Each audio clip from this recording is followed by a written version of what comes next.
No other people in the world use psychological jargons or popular psychology, pop psych, concepts in everyday speech like the Americans. And the impact of psychoanalysis on literature is enormous. The following skit tries to highlight both aspects in American culture. The skit is subdivided into 4 sessions between a patient and his psychiatrist.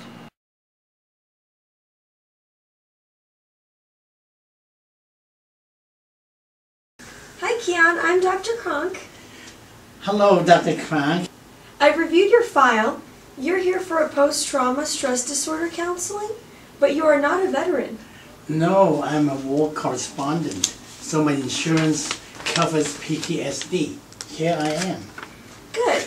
You're entitled to 10 consultations or counseling. Let us get started. Ever been in counseling or psychotherapy before? I have a friend who is a shrink in Beijing, but I never consulted him, so the answer is no. My method is to let the patient's stream of consciousness run freely with help from hypnosis. I then review the tape and we talk. Whatever relieves PTSD is fine with me. Please lie down on the couch and relax. I have finished the stream of consciousness, Dr. Kronk. What do you think? You suffer from neurosis, anxiety, tension. For that I prescribe Prozac. But you also have intense inferiority complex and fear of inadequacy because you're short, dark, and homely. For that I suggest long-term psychoanalysis. Jesus, what advice do you have for me right now? Grow up.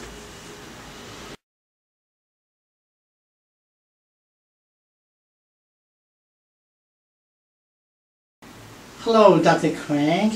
Hello, Keon. How are you feeling? Not the greatest. I have insomnia, jumpiness, depressed. Not much improvement since the last session.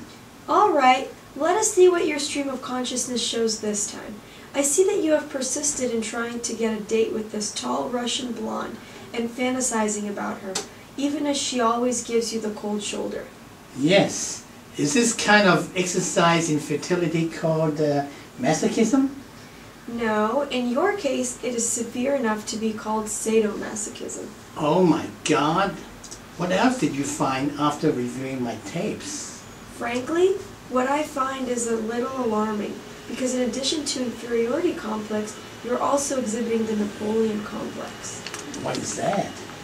That means you're short, but is obsessed with getting a tall girlfriend to compensate, to show that your shortness does not make you inferior.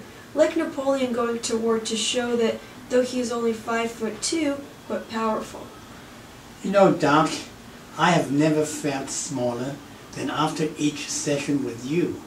What do you advise now? Grow up.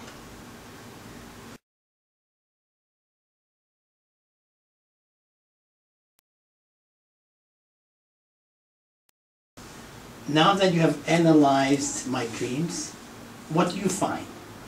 You are clearly a narcissist. Me? You're completely self-absorbed. Even at your age, you watch yourself in the mirror a million times a day, are obsessed with looking hot. Then you spend all day sharing your photos on Facebook. I recall that Narcissus was the Greek god who loved looking at his own reflection in the river.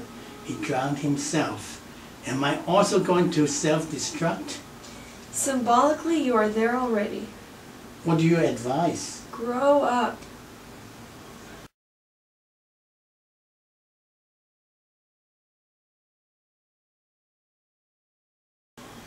Going through all your tapes, I find that you suffer from Oedipus complex. What is that? That means that unconsciously you want to kill your father and take your mother as your wife. My father is a peasant. My mother is a school janitor. They work all their lives to put me through school. And I'm going to kill my father and then marry my mother? Are you crazy? I said you want to kill your father unconsciously. The person I want to kill is you, Dr. Kronk. I will let your threat go, since you have PTSD, but I will note your hostility and homicidal tendency in your record. Are you going to commit me? No, but I am going to prescribe heavier dosage of Prozac for you. I don't want any more drug.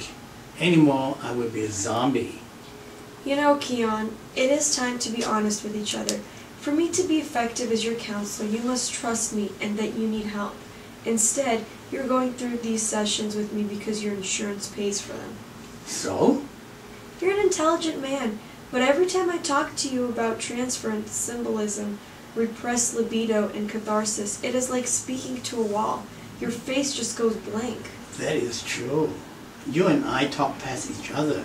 In the 8 sessions we have together, I only understood 2 words. What are they? Grow up. That's it.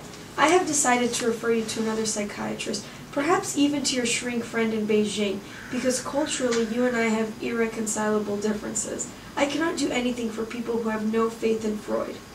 So today is our last session? Yes.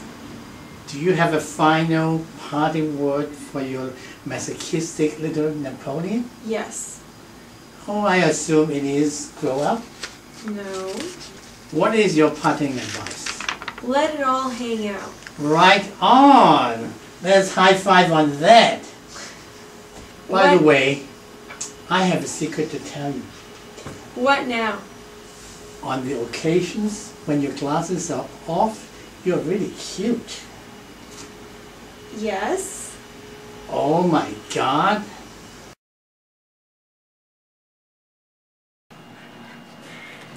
Many words such as narcissist and Oedipus complex are clinical and technical, so the viewer is advised to look them up in a dictionary or Wikipedia. A shrink is a pejorative name for a psychoanalyst because as the patient discloses his innermost secrets and life history, he's analyzed and cut down to size. Psychiatrists can prescribe medication, psychologist does not. Although the preceding skits are meant to be humorous and fictional, one point made there is not. That is, when there are cultural differences or barriers,